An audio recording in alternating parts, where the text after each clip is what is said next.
Okay, got you. Okay.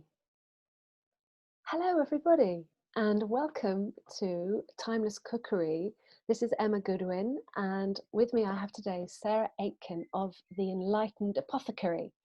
And Sarah and I have been on a journey together because her little girl, Rosie, has had an interesting diagnosis recently. So welcome, Sarah. So lovely to see you, and so excited to hear your story and have a little bit of insight.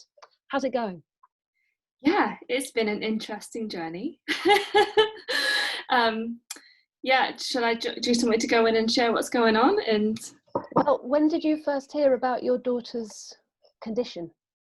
So Rosie was diagnosed at the beginning of all of this madness, which is COVID. So it would have been just the end of March, beginning of April. She was diagnosed with type 1 diabetes. Okay. So And type 1 diabetes is in the mainstream ideas something that is difficult to treat. yeah, absolutely. That there's only one kind of protocol, if you like, considered by the medical or conventional medicine, which is eat what you like within reason. Obviously, don't go out and eat a load of high processed sugary foods, but you can eat pretty much what you like within reason, as long as you are then calculating the right amount of carbohydrate that those foods contain, and then inject the right amount of insulin for the body to be able to process that. I see.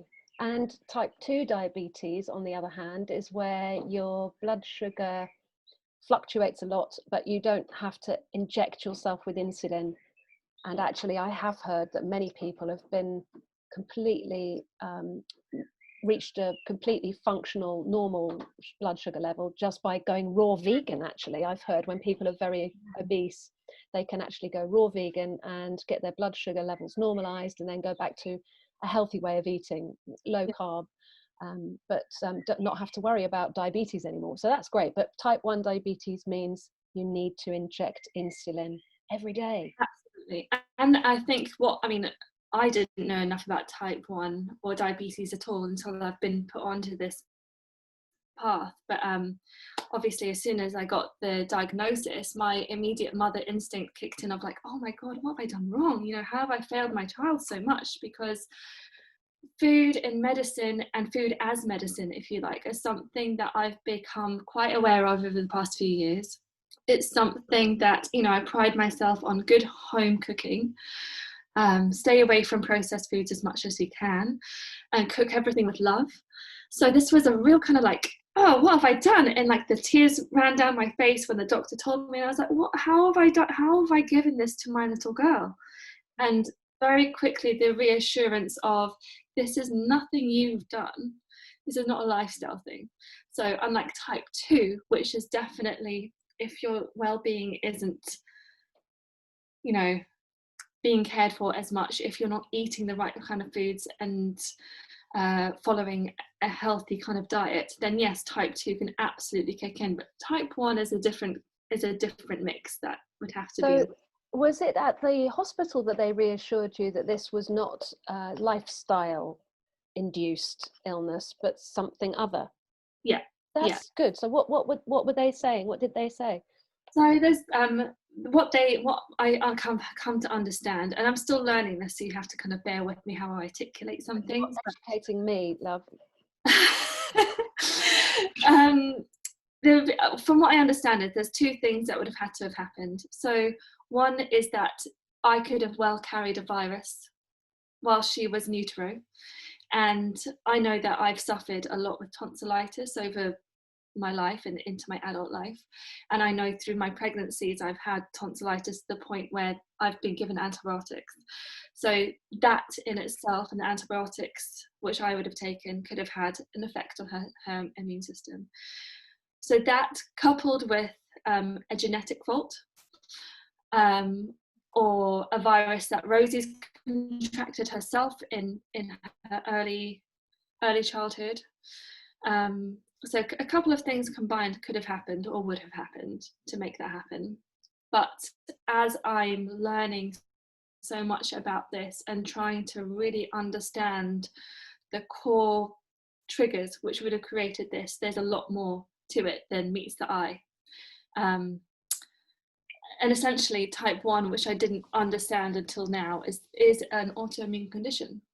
Okay, well, that's an interesting label for it. So Yeah. that's interesting you say viral load could be affecting it. I have just done some research literally a couple of days ago after somebody sent me an interesting short film.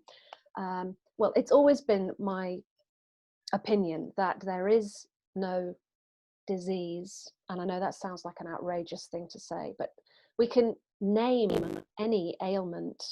We can give all the ailments humanity suffers with all the names under the sun, and that's helpful to categorize things.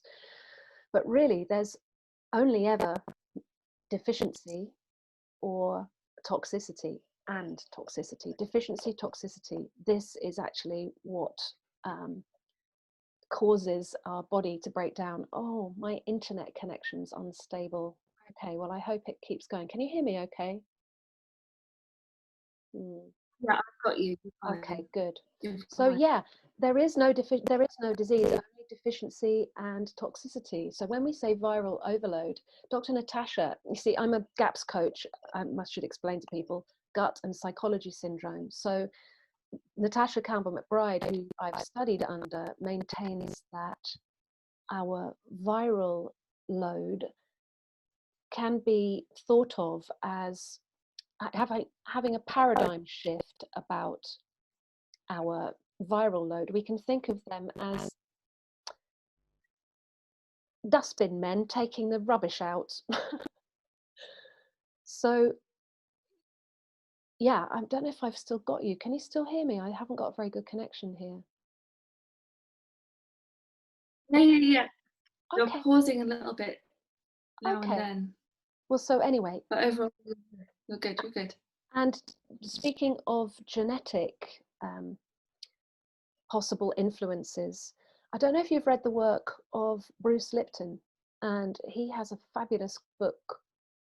It's quite old now, called The Biology of Belief. So he's a microbiologist, did a lot of stem cell work, and had some revelations in his early years in the universities of America that actually led him to be ostracized by the scientific community because he was coming with some new ideas. So he's the father of epigenetics, beyond genetics. So he maintains that our genetics change and morph according to the environment. So when somebody now says to me, oh, it's a genetic thing, some things maybe, but very, very few things can genuinely be called, oh, it's genetic. So it's interesting. That's interesting. So what did the hospital suggest was your first course of action?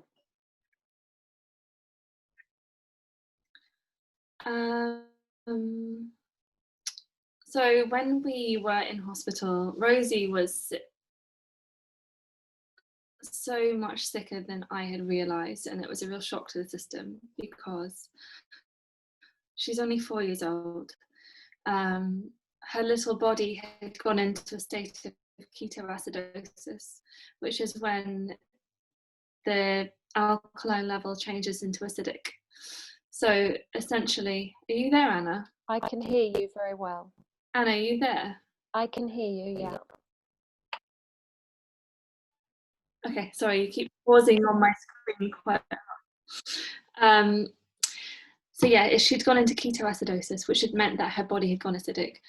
Her pancreas had started to attack itself, so it could no longer make insulin. And her kidneys were now failing. So she was very, very sick. So the immediate kind of protocol was to rehydrate her, give her the insulin. So after the week that we were in hospital was really a training procedure for me to be able to understand what food did what to be able to go through the process of weighing out each thing that I was about to feed, each thing hand given. I remember very clearly in hospital, I was speaking to her lead consultant, and I said to him about changing her diet. So I believe in, well, knowing that this is an autoimmune condition, and that created a pathway of being able to reverse her condition, because from my understanding of autoimmune, the process was to heal her gut. And I shared this with her consultant and her team, and they were like, don't bother, it's a dead end, and you're just going to make a rod for your own back. You know, it's just, there's no point. There's no point. It's just it's a dead end road. And I kind of came out of hospital. My instinct was, no, this is not going to be her life. I'm not going to just feed her a bowl of pasta because the doctor says I can, and inject her a load of insulin to be able to allow her to eat it. Well It doesn't make sense to me. And that's when I'd been following you on Facebook for quite a while. I feel very, your videos and your thought process resonate with me. And I thought immediately, this is the woman that I have to connect with to get me to understand fully how to heal her gut and our gut as a family, because we've all got things, you know. And that's changed everything, Anna. It's changed everything, because following the GAPS protocol so far, where are we? What, week 7 in our journey? Yeah. Rosie's gone from having 4 to 6 injections a day, and countless finger prickles, by the way, because she's got to have a finger prickle to measure whether she's really going into a hypo or into a hyper. So apart from the injection, she's got a lot of finger prickles as well. So yes, can you just briefly explain that process that the hospital have got you doing now every day? Yeah.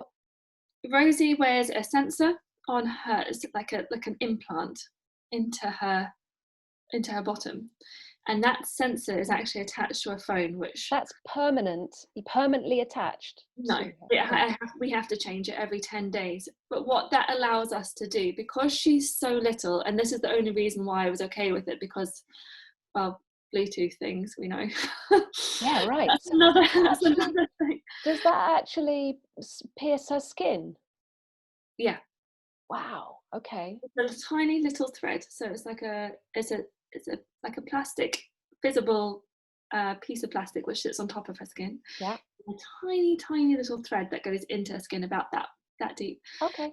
But that allows us to have a constant monitoring of her on an average, kind of whether she's sitting in a safe space for her glucose levels, or if she's really high or really low. So a normal person would read their levels would be between 4 and 6 for their glucose. When Rosie went into hospital, she was measuring at 41.4, off the chart, off the scale, hyper. And that continued to be around 22, 25 after we came out of hospital for the first couple of weeks, because of course I was still following the diet I was told that was okay for her, you know. Okay. And hyper means above the levels of sugar that you should have, right? So this device, this sensor that Rosie wears, sends information to my phone, and that information will just give me a kind of average reading of where her glucose is sitting. So I can then know, is she really, really high? Is she okay? Is she really low? And it allows me to then act on things before they happen. Okay. So, I mean, before when we came out of hospital, she was really hyper a lot of the time. So I was having to do a lot of correction in insulin shots. The insulin wasn't doing anything, which is why she would have more injections in the day. So she'd have an injection every time she eats, so breakfast, lunch, dinner. Okay. But then she'd have correction shots in between those times, because that wasn't enough to even bring it down to a normal level. So 5 to 6 a day injections of insulin. Wow, Mama, you're amazing. Well done for holding it together. She's amazing. She's like a flipping warrior, resilient. I mean, that's what like, it makes me emotional when I just think how flipping strong she is, and she's Because the helped me. kids just, the kids are fine just as long as the mama dada's fine, or the influences around them, the guardians are fine. If the adult is like, hey, we're cool, everything's okay, babe, then the kids will go, okay, great. They're amazing, resilient creatures, just amazing. And also they just heal so super quick because their bodies are just, their cells are splitting and growing and splitting and growing. It means they can heal really quickly, which is really exciting.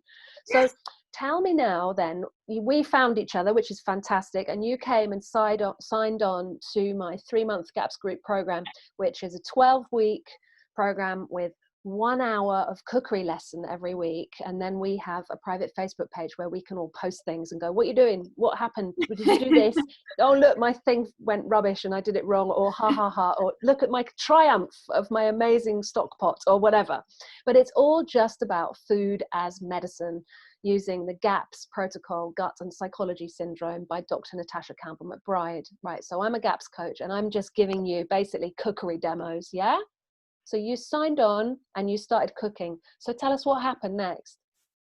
So yeah, you introduced us to GAPS, which I'd obviously heard of from following you for, a little while, and then kind of plunged head first into the world of GAPS, which, do you know what, at first it seemed a bit like, oh my God, there's so much I've got to clear out my cupboards, get rid of all the grains, it felt like a lot of can'ts. That's why. Well done you, because you took it really seriously and you jumped in at the deep end. I mean, some people can get away with just slowly learning about the techniques and whatnot, and then, because they're not really in pain or they haven't really got any life-threatening things going on. So for some people, it could be more of a gentle thing, or they just go, oh yeah, I just do a stock pot, or I just cook a few muffins or whatever. But if you want to take it seriously and jump in, then yeah, you do a kitchen sweep, don't you? Kitchen clear out, and it's like, oh my God, what is there anymore? What can I eat? Because what I've found amazing is I've always been a mama that cooks everything from home, bake cakes, and love cooking, and I spend a lot of time in the kitchen, which can be a bit stressful when because I've got 5 kids. I've got 3 of my own and 2 stepkids. But actually, this journey is made it simplified somehow.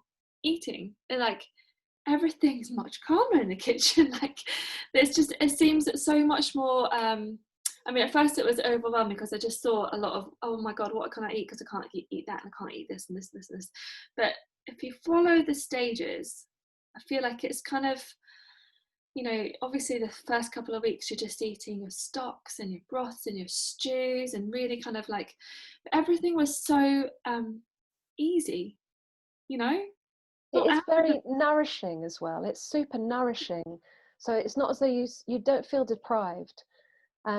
And I think that the worry is when you think, I can't have bread, I can't have pasta, because we used to have pasta 5 times a week. Pasta pesto was our just like go-to. Yeah, quick beans on toast, quick, easy, and then you realize, oh, I can't. But yeah, when you make that change to the stock pot and the soups and the stews and whatnot, I think also you feel calmer because your blood sugars normalize, everyone in the whole family blood sugars normalize, and your anxieties just lessen, and your body's more nourished, and suddenly it feels as though there's more time in the day. It suddenly feels as though things are a bit more relaxed and a bit more easy. Also, the kids are not so fractious and they don't have so many meltdowns and tantrums and things because their body's nourished.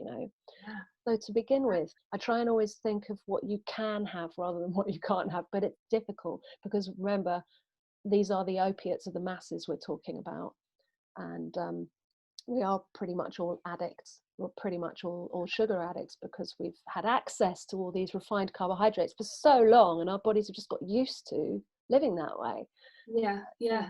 Hundreds of years ago, it wouldn't have been like that. We'd have just had the cauldron, the stock pot, Yeah.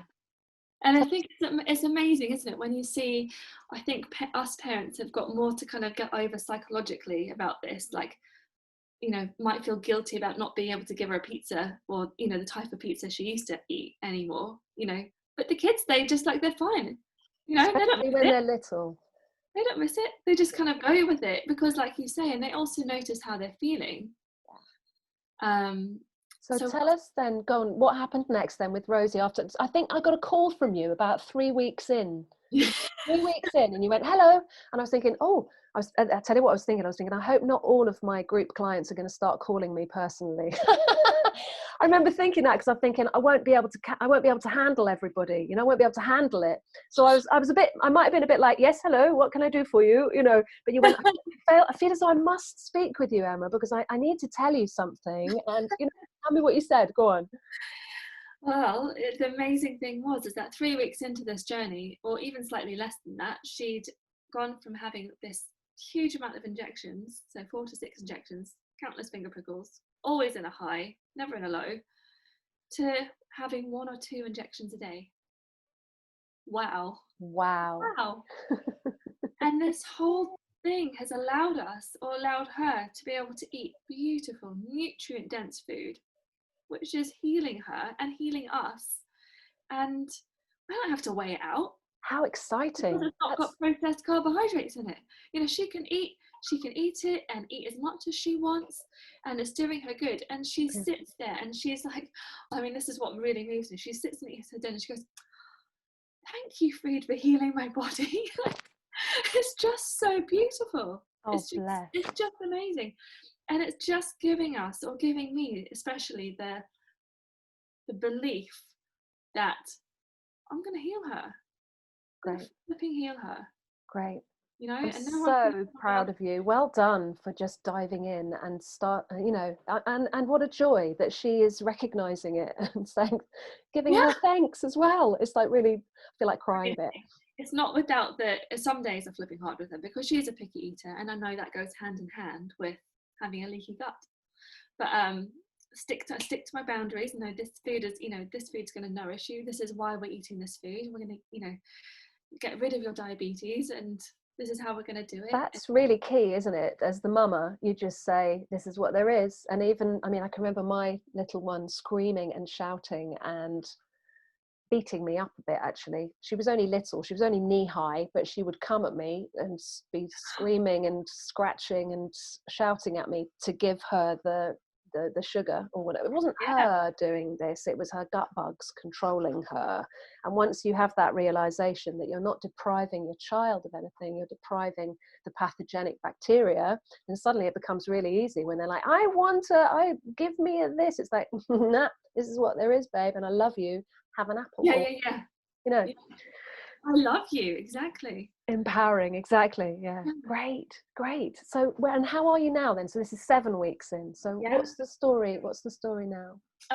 Actually, so actually, I think when I first told you, she would reduce her injections to around 3 or 4. Now she's at 1 or 2. So that's huge. Brilliant. Huge. And it's working. It's working. Obviously. What I think, some days I feel like a warrior mama, and I'm like, I can take on the world right now. I feel so empowered and so, full of belief of the path that we're on. And then other days I think I'm kind of like, I feel like I'm in a bit of a battle, because I'm still I suppose, trying to educate the dietitians in hospital and her team, because their belief is, yes, it's amazing, and oh my god, these results are amazing. It's you've managed to stabilize her remarkably quickly. Now they kind of go, is it a honeymoon period, or is it that her body might be starting to create insulin? But in the same way, they take it away very quickly. Like, they're kind of very like, this could change at any given moment. So they don't really credit much with the work that we're doing. It could just be. Do they ever say to you, wow, Sarah, wow, what are you doing? That's fantastic. You're doing really great things. Well done. Do they ever give you any of that sort of noises? They say, yes, you're managing to stabilize her very nicely. Okay, that's about I suppose one of the big hurdles at the moment is her dietitian and them having to they're obviously fed a certain type of belief and certain type of education, so GAPS very much goes against what they're led to believe, especially around the cholesterol and the fats, So there's a lot of that. So I'm being given some fear around that at the moment, about how this is obviously a very high saturated That fat diet. must be so hard, because they've obviously saved her life when she was in acidosis, Yeah. ketosis, and obviously given you tools to manage this challenging health crisis. And so whilst you're grateful to them and beholden to them and saying thank you so much, you know, you're also empowered by the knowledge and wisdom you have from the functional medicine world.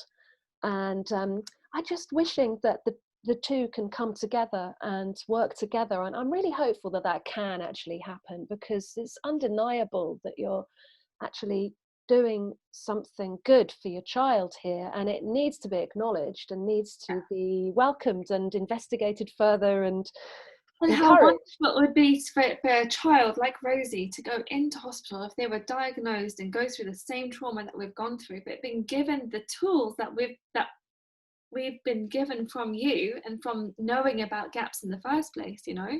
Yeah, yeah. It's I think that would change so much. I So think it has to change now. I think now is the perfect time for these changes to come about, and we all need to just start spreading the word more. And I think there has been times in our recent history where people coming with this sort of information have been, well, for want of a better word, silenced. You know, in the past, it has happened. You know, lots of great healers have been given a lot of grief. Because it wasn't in the best interests of the yeah, big pharma. You know, I think everybody's aware of this now. I mean, I think it's out there, everyone's talking about it now, and we need no longer feel afraid that such a thing, you know, it has gone on. And but let's just suggest now that we come together and begin the healing properly, in earnest, and work together, you know. yeah, I really feel this is about, let's put our, you know, beliefs aside here and let's focus on what it is that we're trying to create. And we're both sharing the same kind of, you know, the conventional doctors and me and the holistic teams that I'm working with are all, you know, all unite in the same intention, right? Yeah, It's just, exactly. yeah, it's a tricky path to So have they given you any indication then at the hospital of if it may be possible for Rosie to begin to make her own insulin and stabilize her own metabolism and reach homeostasis, or you know, what's the prognosis? well, obviously things are a bit different at the moment because we're not able to go into hospital to have tests and checkups. So all the consultations we have is across Zoom. So they're not able to actually investigate further than what we're presenting with, like obviously a food diary and things like that. So, you know, for example, one of the things that they said would send her into a hyper was things like certain fruits and honey. And I've taken out all the sugars from her diet except for raw honey, and been making sort of raw cakes and baked goods with honey, and it does nothing to her system. It keeps Great. her at this beautiful kind of What flat. about what about dates? Um, I'm not sure. No. Raisins are Okay. But honey, so that's interesting then. actually no. Saying that, dates must be okay because I made a raw carrot cake the other day, which had dates, you know, zhuzhed up in the as a base. Great. Totally fine. Totally And so fine. I think that's because these whole sweet foods like dates and honey, they come with all the minerals required for your body to metabolize those, well, the dates, but the honey is a monosaccharide, which means it doesn't need any digesting whatsoever. It just kind of goes straight in and goes straight do the job, you know. And they also come with all the medicines in them. The honey is just jam-packed full of medicine, isn't it? So these whole foods aren't going to spike your blood sugar like the refined stuff does, it would seem, from your measurements, because you can prickle her finger and tell. Yeah. What an amazing tool to have for now. That's an amazing tool. Yeah. Fantastic. And I think as well, it's like from, I mean, when you were talking about the course that you're teaching, it's more, it goes into more than just having a cookery class. as you said it was, because what you're also teaching us is about the whys and why we cook the way we cook, and going through different procedures like fermenting, and understanding about making food bioavailable to us so that our body can recognize it and use it and harness its goodness to all that it is. And I think that's been a real key player in changing the mindset, and the mindset of Rosie especially, because then she's asking questions. Oh, what's this going to give me then, Mummy? You know, it's amazing. The kids are really astute. I can remember doing a class once, and one of the kids, I was observing how with the cancer trusts, they quite often invite people round to have cake and coffee, and they say, come round and have cake and coffee and we'll raise money for cancer research, whatever. And it always struck me, knowing what I know about food and food as medicine and the GAPS protocol and things, that you know, starchy sugary cakes and coffee are not going to be working towards healthy metabolism. They're fun and nice unless they're cooked, you know, using dates and honey and things like that. But are people doing that? Not as much as we should. I feel as though this information we've been sharing on GAPS is stuff that the kids should be learning at school, and that this should just be the way we eat, not some kind of special protocol diet. It should just be, this is the way we eat. Absolutely, I couldn't agree more. But isn't it telling then, because you're talking about how hopefully there'll be a day where the conventional and the functional might kind of come together, and they will. But isn't it interesting how, especially in Rosie's case, where we were in hospital for a week, and the food that she was given, them knowing the state of her little body, given ice cream and jelly every day. Yeah, right. Oh, if it was jelly made of gelatin from pasture-fed cows, fantastic, with no sugar in it, then fantastic. Made with okay. well, you know, and if the ice cream was 24-hour fermented clotted cream, and fresh strawberries and honey, that would be great. Okay, we can do this. We can cover it. But anyway, after I had taught somebody or mentioned that in one of the classes that I did, then this little girl, every time she saw you know, Macmillan Trust cancer cake sale thing, she would tell her mum, that's not the way to do it, we should be doing it. And I mean, it's educating the children. They're very aware, the children. They can really know, they know what they're doing, the kids. We've just got to give them a little bit of guidance and make sure that we don't mislead them, which is what happens a lot with advertising in the mainstream media and things, you know. Right, Emma, my speaking of the device that Rosie's got, is my phone's just got on a signal now to say that she's gone into hyper, but she's interesting. So I'm just gonna. So she's sleeping now, is she? No, she's with her dad, but she's my phone's got on a beep beep beep to say that. So she's with her daddy. So we don't know what she's eating with her daddy then. No, but she must be because she's going really low. She's obviously not had something which is going to make her really, really high. Oh, she's hypo. Hypo. So she needs something to eat, basically. Well, so week on week, she's having hypos quite regularly. So each week they're having to reduce the level of insulin they're giving her. So consistently now for the past 6 weeks, her insulin intake has been reduced and reduced. Wow, that's such great news. Wow, that, you know, each injection she'd have about 4 units or 5 units when we came out of hospital. Now she has 0.5 if she has an injection. Wow. Which is the lowest dose. So now she's still going hypo, even though she's having those minuscule doses, shows that even that's too much. So yay. That's such great news.